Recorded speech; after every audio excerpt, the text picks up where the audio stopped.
And I'm going to save my warm up. Obviously, one of the things that we were going to do is look back at those functional roles. And I was going to put you guys in pairs, but because of your mentors, um, let's save that for either tomorrow or the long block. But that's the question that you guys will tackle. So we've looked at, again, the constitutional constraints that surround the president, and we've kind of understood it on a kind of nuts and bolts level, but what does it actually look like in practice? Do these restraints actually work? Or are there some, ways that presidents have expanded their power in spite of those limits?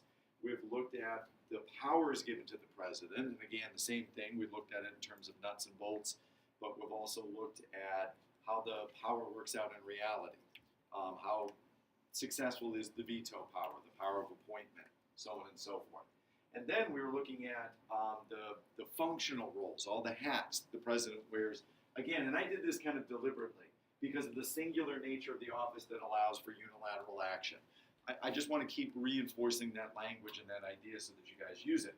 So what you guys should be able to do is list the 8 functional roles. We'll have a window, so as many as you can define within the time that I give you. You'll work one at a time. So you're going to define, talk about the tools that go with that role, talk about how it enhances presidential stature, but also can diminish. And then you move on to the next role, okay? So we'll save that for when we have more time. Now what we're looking at is more of the infrastructure that surrounds the president. And we've alluded to it. We talked about the tools that go with the, each of these roles. We kind of talked about, departments and agencies and things that the president can use at their discretion. So what we're going to do here is look more formally at that infrastructure, and it's a little confusing. You kind of see it as a web of sorts, and I guess that's the way it is, but I want you guys to picture a little bit more of it as a series of concentric circles. The president is going to need kind of expert policy advice, and the president is going to need administrative support. And by administrative support, I mean everything from help him write a speech, help him keep a calendar, help him coordinate with other departments and agencies, so on and so forth. The things that help, the things that are essential for the daily running of the executive branch, okay? So there are policy units and administrative units that surround the president in kind of concentric circles. And part of what you're going to navigate is which of those policy units and administrative units does the president lean more on and why. The rule of thumb actually is the more formal the position where there's an appointee and a confirmation, the less the president may rely on them because outside factors have led to that. We'll talk about cabinet officials, for example. So that Secretary of Education was confirmed by the Senate. There were other political considerations, therefore, when the nominee was put forth, that may not be in the inner circle of the president's advisors. The positions that are kind of more uniquely created by the president, whether it's through executive action or federal act, that have less constitutional powers, are probably closer to the president. And the real rule of thumb is, where are they located? Are they actually in the White House? Are they actually close to the Oval Office? Even if you're in a broom closet, if you are adjacent to the president in the Oval Office, you're probably someone with a lot of power. Okay? So at any rate, we're going to navigate this a little bit. I want you to think about these policy units and administrative units as a series of concentric circles. And what we're trying to figure out is, how close are they to the president and how helpful are they to the president? So first and foremost was the vice president. And what we talked about was the vice president was there, as a contingency plan. He's there as a contingency plan in terms of his role as president in the Senate. He's got powers to count electoral votes. The vice president has power to preside over the Senate, has power to break ties. And really, it's the break ties that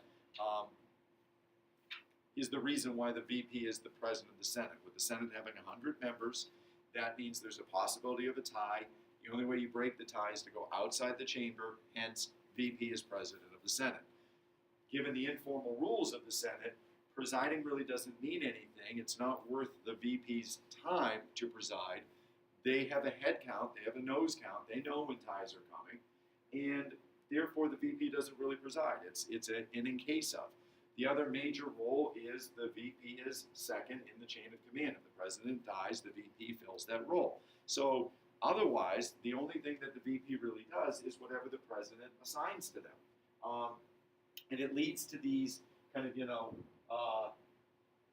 contemptuous descriptions of the vice presidency. I didn't go low enough, right? It leads to these kind of contemptuous descriptions. And the VP is not seen often as a significant office. Perhaps case in point.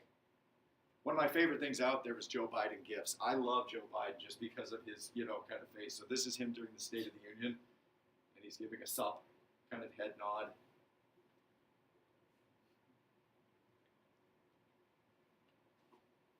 I'm not gifting. Well, maybe that's not a gif. Maybe that's just a picture. Yeah, there he is again. You're watching the State of the Union. This is the State of the Union, but you can't keep your eyes off of Biden because Biden is just, back there doing something the whole time the speech is going on.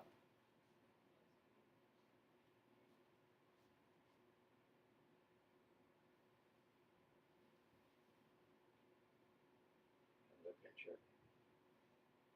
My favorite, yeah, he's itching. My favorite, though, I don't know why they're saying he's thinking about Nicki Minaj, but this is my favorite. That's not my favorite. There he is.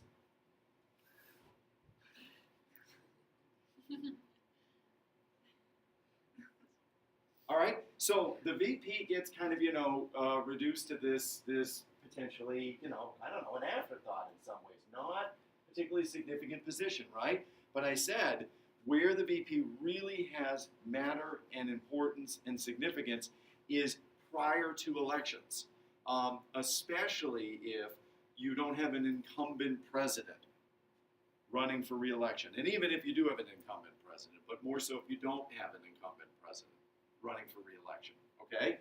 And then I asked you to ponder a little bit why, and you guys kind of got frozen in deer in the headlights, right?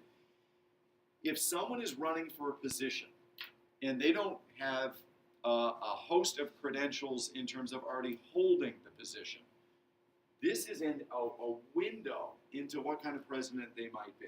This is one of your first examples of what kind of actions they might take as a president, okay? So this provides insight into their decision-making ability. Did they pick somebody that you think is an outstanding kind of, person for vice president? And will that be indicative thereof of other kind of appointments and decisions they make, okay? So that gives the VP real relevance. Secondly, the VP, part of what makes it a good decision is how well does it balance the ticket. Now, by that I mean, if you've got a president from the Northeast, what are you going to do to court the Southern vote, or the Midwest vote, or the West Coast vote? So geographic, pick somebody from a different geography, and that helps balance the ticket. Let's say the president is considered, in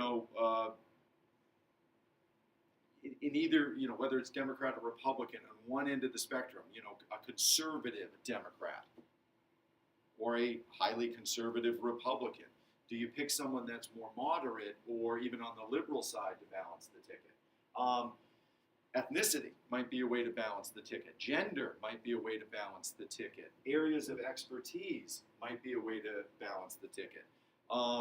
President doesn't have military experience, maybe a VP that does. So again, the VP is going to bring in a kind of a different demographic and a different perspective, and again, that has value. What the VP can do is trade that off for concessions. You want me, typically what ends up happening is a lot of VPs are plucked from the primaries. So, the pool of Republicans running against each other, there eventually becomes a front runner and a nominee, and they might pick from those other individuals running for the Republican nominee, their vice presidential candidate. Okay, I've picked kind of an opponent.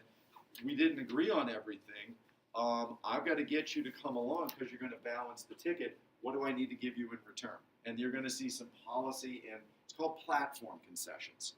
I don't know if you understand what that analogy means. A platform is, literally something they would stand on that would support them. So their platform is what they're standing on, what supports them. It's all their, ideas about policy initiatives and where they want to go ideologically. Is that me or is that somebody else? Okay, so that's where the VP is the most relevant.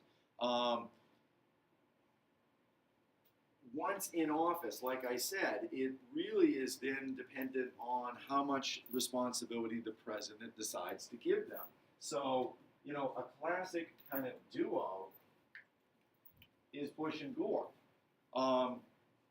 They seem to have a very good kind of working relationship, and most of the pictures would indicate it. Here they are coming back from McDonald's after a run. They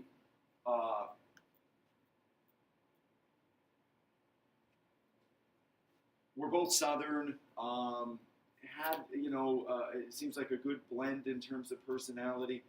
Clinton gave Gore certain responsibilities like making the government more efficient and streamlined, and that included technology, and that I don't know if you ever heard Gore kind of claim to have created the internet.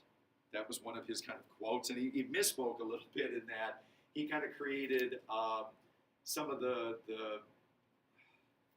I suppose momentum. Again, if he's looking to streamline and innovate government, one of the things the Department of Defense was doing was kind of working on the internet as a mode of communication, and he helped foster that.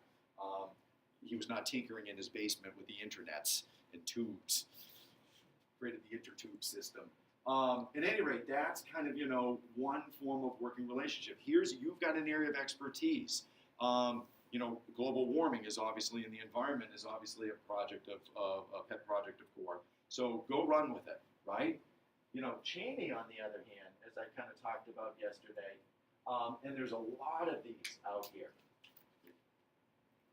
I can't enlarge it for some reason. Where you see, kind of a reverse role. If you don't pick this up, what is, that's Bush, that's Cheney. What is Bush supposed to be representing? Why is he so small and on, what is he? He's Cheney's puppet. He's a ventriloquist doll, a dummy, that's being kind of, and he's telling him what to say during this kind of joint appearance in front of the 9/11 Commission about, the Patriot Act and our actions to kind of investigate and interrogate potential terrorists. Okay, so there's a lot of these like that out there. Bottom line is, like again, I said, the VP has a specific role, but it's a in case of emergency role. Otherwise, the biggest relevance they have is prior to elections and based on what the president gives them. From there, we would then talk about the cabinet. Now, the cabinet, hopefully you guys are a little familiar with. This is informal. Washington kind of started having a group of advisors give him advice. It became kind of, from that tradition, something that all presidents followed. And consequently today, we have 15 different executive departments that give the president policy and content expert advice. Again, the president can kind of have whatever advisors they want, and they can give them, titles that they want. They can do that through executive action. But in order to have the bureaucratic infrastructure, that takes an act of Congress. So what's happened over time is the president had advisors. Congress went ahead and created a department, a bureaucratic agency that gave staff to this advisor and helped them gather better and more expert information, that it became institutionalized. This is not necessarily within the most inner circle, though. And what I'm going to show you tomorrow, because we don't have time for it today, can you name different secretaries and therefore departments? How many can we name of the 15? Just out of curiosity. What's one? Nick. John Kerry, Secretary of State. Good. So you've got, I don't have any of the names at this point, but you had exactly that. John Kerry and Secretary of State. So Secretary of State gives us advice on what kind of issues? Foreign affairs. It's kind of counterintuitive, isn't it? Secretary of State means foreign relations. What else? Is that it? Done? Because you're going to need examples. Secretary of the Treasury. Good. Secretary of the Treasury. Now, obviously, they're giving us, advice on fiscal policy. Defense. Kind of self-explanatory. How do I define it without saying defense? What we're going to talk about is, national security kind of matters and trying to keep the country safe from kind of both domestic and foreign conflict. Budget. Good. We've got a head of an OMB, and they're going to be a little different. They're not necessarily going to be the Office of Management and Budget. They're going to be a little different than your typical secretary position. Now, what I'm going to show you guys tomorrow, I'll just show you this real quick, and then we'll call it a day, is they've got all this list. So we'll look at the list. But I thought this was kind of cool. This is a 5-minute kind of clip that actually goes inside a cabinet meeting, kind of. It's a little package. But it lets you see how kind of formal it is, and therefore artificial it is, and therefore you have to wonder, like, how much does the president really rely on these people in terms of a cabinet meeting? Okay? All right.